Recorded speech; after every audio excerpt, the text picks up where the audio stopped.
Hi friends, welcome to my YouTube channel. ICT computer teacher অর্থাৎ ICT school coordinator post নিয়ে আপনাদের মনে বিভিন্ন ধরনের কনফিউশন রয়েছে। আপনারা অনেক কিছুই আমার কাছ থেকে জানতে চাইছেন। আজকের এই ভিডিওতে সেই সকল বিষয় নিয়ে ডিসকাস করব। আপনারা যারা যারা নতুন করে আইসিটি স্কুল কোঅর্ডিনেটর পোস্টের জন্য অ্যাপ্লাই করতে চাইছেন, অ্যাপ্লিকেশন সাবমিট হচ্ছে না, অলরেডি রেজিস্টার্ড দেখাচ্ছে, এইবারে কি করণীয় তা জানতে চাইছেন। অনেকে এই আইসিটি স্কুল কোঅর্ডিনেটর পোস্টের বর্তমান স্যালারি অ্যামাউন্ট কত তা জানতে চাইছেন।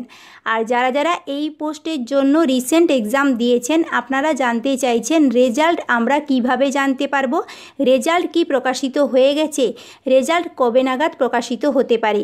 আজকের এই ভিডিওতে এই সকল বিষয় নিয়ে ডিসকাস করব। ভিডিওটি স্টার্ট করার পূর্বে চ্যানেলে নতুন হলে চ্যানেলটিকে সাবস্ক্রাইব করে দেবেন। প্রথমেই দেখে নেব আইসিটি স্কুল কোঅর্ডিনেটর পোস্টের জন্য অ্যাপ্লিকেশন সাবমিট করা কেন যাচ্ছে না, অলরেডি রেজিস্টার্ড দেখাচ্ছে কেন। আপনারা যেহেতু এর আগে ফর্ম ফিল আপ করেছিলেন, ওই জন্য অলরেডি রেজিস্টার্ড দেখাচ্ছে। যারা যারা একবার অ্যাপ্লিকেশন সাবমিট করবে তারপর আর অ্যাপ্লাই করতে পারবে না, একবারই আপনারা অ্যাপ্লিকেশন সাবমিট করতে পারবেন। যেহেতু অলরেডি আপনাদের রেজিস্টার্ড হয়ে গেছে, অলরেডি অ্যাপ্লিকেশন সাবমিট হয়ে গেছে, তাই নতুন করে আর অ্যাপ্লিকেশন সাবমিট করা যাবে না। নতুন যখন ভ্যাকেন্সি প্রকাশিত হবে তখন হয়তো আপনাদের জন্য অনলাইন অ্যাপ্লিকেশান চালু হবে। যখন চালু হবে, যখন নতুন ভ্যাকেন্সি প্রকাশিত হবে, তখন আমি আমার চ্যানেলের মাধ্যমে আপডেট দিয়ে দেব। তখন আপনাদেরকে অনলাইন অ্যাপ্লিকেশান সাবমিট করতে হবে। তাই যাদের অনলাইন অ্যাপ্লিকেশান হয়ে গেছে আপনারা ওয়েট করুন, যখন ভ্যাকেন্সি প্রকাশিত হবে তখন আমি আমার চ্যানেলের মাধ্যমে আপডেট দিয়ে দেব।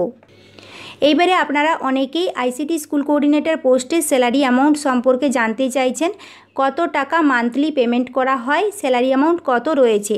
বর্তমানে এই পোস্টের স্যালারি অ্যামাউন্ট রয়েছে 7,727 টাকা। এই টাকা পেমেন্ট করা হয়, 7,727 টাকা স্যালারি অ্যামাউন্ট রয়েছে। কিন্তু যারা গভর্নমেন্ট পোর্টালের আন্ডারে রয়েছে তাদের স্যালারি অ্যামাউন্ট অনেকটাই বেশি। আগে এই গভর্নমেন্ট পোর্টালের আন্ডারে যারা ছিল তাদের স্যালারি অ্যামাউন্ট 10,000-এর কাছে ছিল, 10,000 মতো স্যালারি অ্যামাউন্ট দেওয়া হতো। কিন্তু বর্তমানে গভর্নমেন্ট পোর্টালের আন্ডারে যারা আছেন তাদের স্যালারি অ্যামাউন্ট অনেকটাই বেড়েছে। গভর্নমেন্ট পোর্টালের স্যালারি অ্যামাউন্ট এখন 20,000-এর বেশি রয়েছে। তাই গভর্নমেন্ট পোর্টালের আন্ডারে যারা রয়েছেন তাদের এই পোস্টের স্যালারি অ্যামাউন্ট 20,000-এর বেশি। কিন্তু রিসেন্ট যারা জয়েন করেছেন তাদের স্যালারি অ্যামাউন্ট 7,727 টাকা দেওয়া হয়। কিন্তু পরবর্তীকালে এরাও যখন গভর্নমেন্ট পোর্টালের আন্ডারে চলে আসবে তখন এদেরও স্যালারি অ্যামাউন্ট বেড়ে যাবে, 20,000-এর বেশি স্যালারি অ্যামাউন্ট হয়ে যাবে।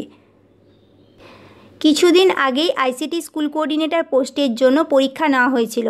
সেই পরীক্ষার রেজাল্ট নিয়ে আপনারা জানতে চাইছেন। রেজাল্ট সম্পর্কে আমি বহুবার বলেছি, রেজাল্ট কোনো ওয়েবসাইটে প্রকাশিত হবে না, কোনো ওয়েবসাইটের মাধ্যমে রেজাল্ট জানতে পারবেন না। যদি আপনারা রিটিন টেস্ট এক্সাম কোয়ালিফাই করেন তখন আইসিটির তরফ থেকে আপনাকে মেলও পাঠানো হবে, তার সাথে ফোন করেও ইনফর্ম করে দেওয়া হবে যে আপনি পরবর্তী লেভেল অর্থাৎ ট্রেনিংয়ের জন্য সিলেক্টেড হয়েছেন। ফর্ম ফিল আপ করার সময় যে মেল আইডি দিয়েছিলেন, যে ফোন নাম্বার দিয়েছিলেন, সেই মেল আইডিতে মেলও পাঠানো হবে, তার সাথে ফোনও করে দেওয়া হবে। তাই একটু কনসাস থাকলেই আপনারা নিজেদের রেজাল্ট নিজেরাই জানতে পারবেন। আপনারা মেল চেক করবেন আইসিটির তরফ থেকে কোনো মেল পাঠানো হয়েছে কি না, ফোনও চেক করবেন আইসিটির তরফ থেকে আপনাকে ফোন কল করা হয়েছে কি না। এইবারে আপনারা জানতে চাইছেন রেজাল্ট প্রকাশিত হয়েছে কি না। আমি এর আগে অনেকবার বলেছি রেজাল্ট কিন্তু রাজ্যের সমস্ত জেলাতে একসাথে প্রকাশিত হবে না। আমার কাছে যতটুকু ইনফরমেশান আছে, রাজ্যের উত্তরে কিছু কিছু জেলার অনেকের কাছে মেল এসেছে, অনেকেই মেল পেয়েছেন। আপনারা যারা যারা মেল পাচ্ছেন কিংবা পরবর্তীকালে মেল পাবেন, আপনারা একটু কমেন্টে জেলার নাম উল্লেখ করবেন, তাহলে বাকিদের ক্ষেত্রে অনেকটাই সুবিধা হবে। আপনারা যে যে কোশ্চেনগুলো আমাকে জিজ্ঞেস করেছিলেন সেই কোশ্চেনের অ্যান্সার নিয়ে আজকের এই ভিডিওতে ডিসকাস করলাম। এরপরেও যদি আপনাদের কোনো কোয়ারি থাকে আমাকে কমেন্ট করে জানাবেন, আমি নেক্সট ভিডিওতে সেই প্রশ্নের উত্তর নিয়ে ডিসকাস করব। আজকের এই ভিডিওটি যদি হেল্পফুল মনে হয় তাহলে লাইক করবেন, বন্ধুদের সাথে শেয়ার করবেন, আমার চ্যানেলটিকে সাবস্ক্রাইব করে দেবেন। Thank you.